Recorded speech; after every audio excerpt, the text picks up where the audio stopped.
Hello, everybody, and welcome to Swampy Comics. I'm Swampy, and today we'll be talking about the new comics that are coming out this week of January, 26th of 2026. Uh, stunning, stunning week 4 of January, and yeah, a lot to talk about, so let's get into it. First up, we got Absolute Batman number 16. It's written by Scott Snyder with art and writing credits on this one by Nick Dragotta, colors by Frank Martin, and letters by Clayton Cowles. In this one, we have Bruce meeting with Diana again. In the last issue of Absolute Wonder Woman, they ended up meeting as Diana went to Gotham City, and it seems like the premise for this issue is Bruce is trying to find his new friend again, real quick, to ask her if she can help him cure Waylon, possibly from his, mutant crocodile state. Um, yeah, I'm hyped for this. Two of the best books on the shelves, coming together again for another issue. This is going to be great. I can't wait to see what these two get up to, and I can't wait to see this version of Bruce kind of be a little more involved with the fantastical side of things going on in the Absolute universe. So this one's sure to be a winner. Yeah. I mean, there's four Absolute books, so let's just get them out of the way right now and move on to Absolute Flash number. Whoops, daisy. I just closed the tab here. Give me a moment. There we go. There we are. Absolute Flash number 11 is written by Jeff Lemire with art by Nick Robles and colors by Adriano Lucas. At the end of last issue, we had Wally headed to an alternate dimension, or rather, seemingly captured by one, by this weird experiment that's going on in Fort Fox, that we saw a version of Eobard Thawne try to claw out of. And yeah, a lot of weird stuff going on here. He was met in this other dimension at the end of the issue by none other than who we thought was dead, Barry Allen. Uh, and there were some weird creatures. One of them of note that I noticed is of the same species as the character Salak from the Green Lantern Corps. So that's interesting. We're seeing a widening of the world, but I think we're really starting to connect these books with each other, and I couldn't be happier for it. Absolute Flash has been nothing but improving since it started. It went from my I can't even say I have a least favorite Absolute book anymore. They're all just so good. It discredits them saying there's one that's lesser because they're all just killing it right now. And I can't wait for this. But even more so, I can't wait for our next book, Absolute Martian Manhunter number 8, written by Dennis Camp, with art and colors by Javier Rodriguez and letters by Hussein Atzman Al How. And holy crap, it's Absolute Martian Manhunter. What can I say? The second issue of this new story arc. I have no clue what we're doing in here, but it seems we're going to be a lot more involved with John's job in the U.S. government as a whole throughout this story arc. And yeah, I can't wait to see where the chips land. This is also one of the coolest cover A's that I've seen for Absolute Martian Manhunter. I really wish there was a virgin variant of this one. I'd put it in a frame and put it up on my wall. Hundo percento. But this book rules. Yeah, so good week after week. Cannot wait to see what Camp and Rodriguez have in store for us with this issue. And then bringing up the end of the Absolute line this week, we have Absolute Wonder Woman, number 16 by Kelly Thompson, with art by Hayden Sherman, colors by Jordi Belair, and letters by Becca Carey. And a little Vertigo preview of Nice House by the Sea, number 7, as we see advertised on the cover there. But this is really, we've seen and met Absolute Zatanna in the pages of previous issues of this book, but this is where a big new story arc is going to start, and I really can't wait to see where we go. Zatanna is one of my favorite comic book characters of all time, and this Absolute version looks so badass. Kind of like it reminds me of like 80s Black Canary in a way, and maybe some old Zatanna costume that I'm maybe not familiar with. It could be referenced here, but I just really love this look for her. And the one issue that we did see her kind of heavily featured in already, she was quite the opponent for Diana. So I wonder, is Diana going to be able to break through to absolute Zatanna here and turn her to the side of good? I hope so. I really do. We shall see, though. I am so hyped for this book. I've said it once and I'll say it again. This is the best book on the shelves right now. It's so good. It's just so good. There hasn't been an even mid issue or anything close to it. But stay in DC for our next book. We got DC KO. The Kids Are All Fight #1. This is written by Jeremy Adams, art by Travis Mercer, colors by Andrew Dahlhaus. Full disclosure, this is the DC KO tie-in I'm the least interested in. I like John Kent and Mr. Terrific's kid here is pretty cool. But basically, this is setting up the new Titans book, from what I understand. And I'm not one for the younger teams for whatever reason. No, nothing. If you're into the Titans and young teams and stuff like that, that's totally cool. I understand the appeal, but it's just never been for me. So I'm basically just buying this for the DC KO of it all and hitting my goal of reviewing all these books on the channel. So I don't mean to sound so down on it. It's just the thing that I've been excited for the least is all. But it's cool. We are getting the Furies and Granny Goodness in this issue as villains, so it's a total win there. I love those characters. But yeah, we'll see what Jeremy Adams has in store. I really like what he does, and yeah, let's shout out this Bruno Redondo cover. Like, anytime Bruno Redondo does anything, it just looks so damn good. Fantastic artist. Next up, we got G.I. Joe #18. This is written by Joshua Williamson, art by Marco Fodera on this one, and colors by Lee Loffridge. And yeah, it looks like we're getting a roadblock heavy issue, which I'm all about. It's not going to be entirely focused on him, judging by the character credits I see here. We're going to get a little more Tomax and Zammot.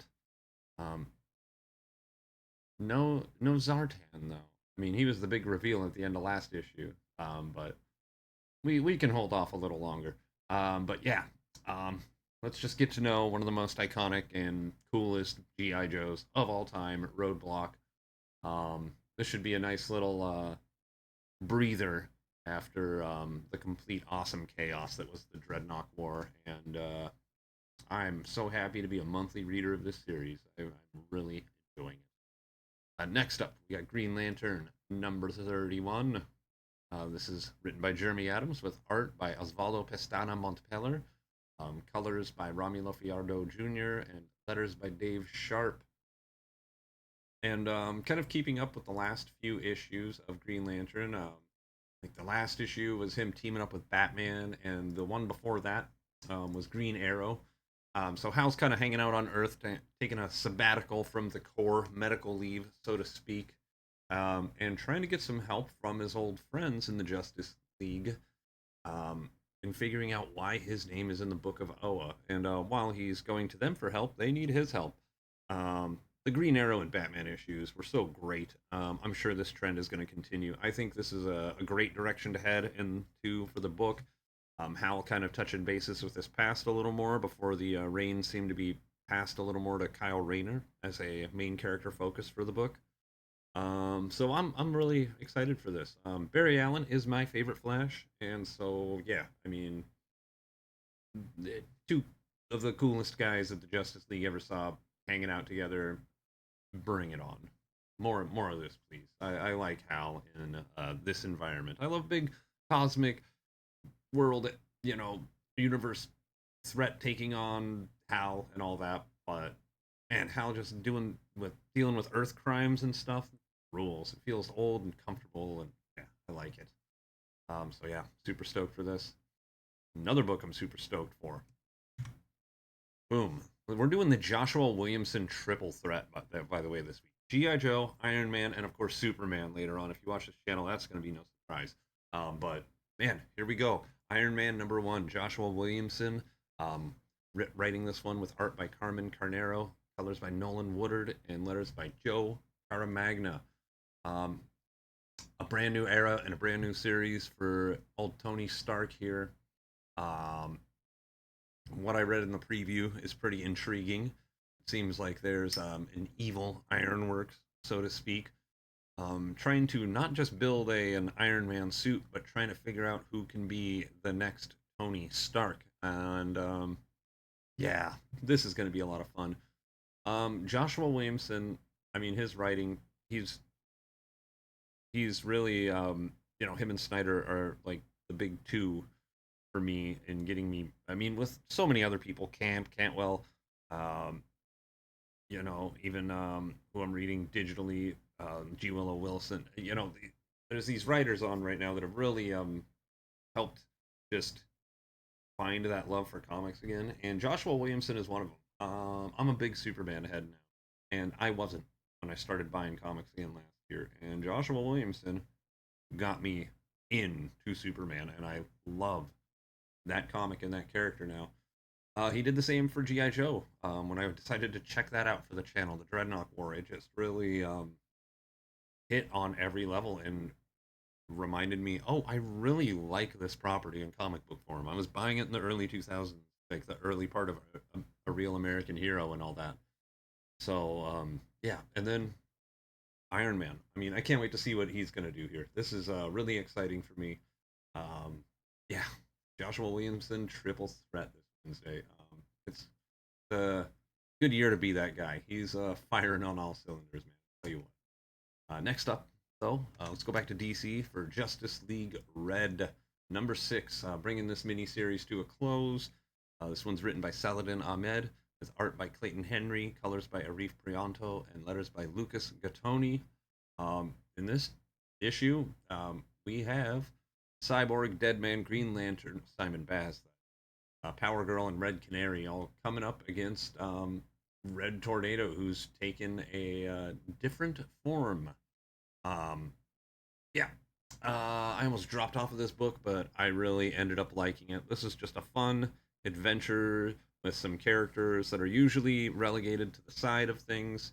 For me personally, I started buying this book because I was like, Dead Man's in a book? Bring it on. With Simon Baz, I love Green Lantern stuff. And yeah, uh, can't wait to see where we go from here. Hopefully, this ends up with maybe the team being a little more permanent, so to speak, in one form or another. Because I like these characters hanging out, and hopefully we end up with Red Canary getting a little more, you know, character behind her and sending her off in the right direction to see her fleshed out. Because her aesthetic's cool, and she has the potential to be a really cool character. So yeah, hype to bring this little mini series to a close. Glad I kept with it. Another Justice League book is up next. Justice League Unlimited number 15, The Terrific 10, Part 4. This is written by Mark Waid with art by Sean Izaakse and Dan Mora on this one, with colors by Tamra Bonvillain and letters by Ariana Mar. Every time this a Terrific 10 story has been coming out, I always feel a little lost. So I'm trying to have, like, last time, I mean, we're just trying to get through Hell to get to see what Neron is doing, allowing all these villains to pass through Hell while the DCKO stuff is going on. And he's using all these time displaced heroes, so as they die throughout this adventure, it's not like lore or world shattering, but yeah, this is just a weird one. It's just a fun time to pay tribute to some characters that we don't really see around anymore, and watch them be heroic in one way or another.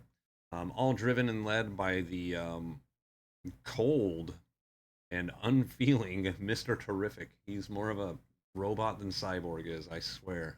Love the character, don't get me wrong. But yeah, bring on the DCKO of it all. I'm having a lot of fun with this, and yeah. Let's see here. Next up, let's see, the next book is Skinbreaker, number 5. That's written by Robert Kirkman with art by David Finch, colors by Annalisa Leone. Anarch has abandoned his tribe and left the Skinbreaker sword in the ground for, what's his name, Paka, I think his name is, his rival, to pick up and assume leadership of the tribe. But I'm sure this is going to bring so many more problems. You know, I'm I'm wondering if Anok is really even a good leader at this point, and I think that's great. I think that's a good place for this book to be. I like, rooting for a character, but also being unsure of, is he actually good at this? Kind of like in a Ned Stark kind of way. It's like, oh, you love Ned and he's such a good guy, but his inability to play the political game in Game of Thrones is what gets him killed. So yeah, this is really cool. I love this series. I'm bummed it's only going to be 8 issues because I am just, uh, yeah. I like the simple drama of it all. Um, I guess this book has gotten criticism for not blowing people's minds and whatnot, which I don't get how you could say that when it comes to the art, because this is some of the best art I've ever seen in a comic book. But yeah, it's fantastic. It's a nice, simple meat and potato story with some of the most beautiful and complicated art encasing it. And yeah, Skinbreaker. What a good time. Super hyped to read this. Then we got Superman number 34. The final piece of our Josh Williamson writing trifecta with pencils by Eddie Burrows, inks by Eber Ferreira, colors by Alejandro Sanchez, and letters by Ariana Mar. Um, I'm not sure what we're doing here. I got to be honest. Just because of the way the last issue of DCKO left off, I'm not sure where this falls in the timeline of things. Like, are we going straight up to fight the Absolute Trinity, or I can kind of see the Legion of Darkseid in the background here. Are they going to be fighting them first? Is the Heart of Apocalypse going to decide to cheat at the behest of its master, old Darkseid here, now that they've been transported to the Absolute Universe? I don't know what's going on here. All I know is this ride has been fantastic, and dare I say, just not life changing, perspective changing for me. Um, I have no reason to think that this is going to be anything but fist pumping in the air fun. Um, yeah, great stuff. Great stuff.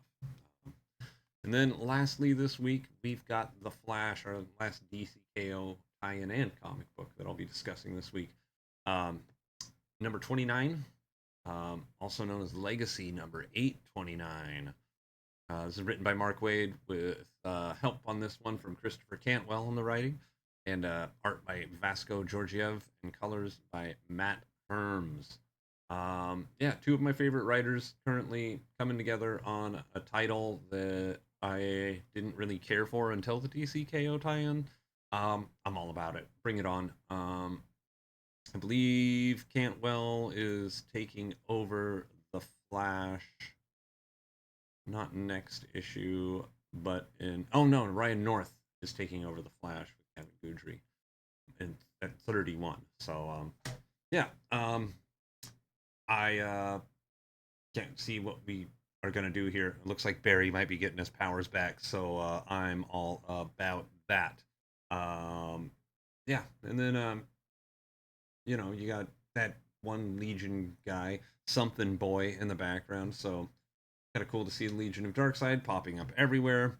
Really ramping up and getting us used to some of these characters before we hang out with their good version in the Legion of Superheroes. So, yeah, DCKO continues to get me excited. And that's all the books for this week. So thanks for watching. Give a like and a subscribe if you could. Helps out a lot. And leave a comment below if you have any feelings about any of these books or any books that I should be checking out. I'd love to hear from you. But until Saturday, when we do the old Guy Gardner tier list with these books, I'll catch you later. And until then, you just stay safe out there in the winter storms and keep reading.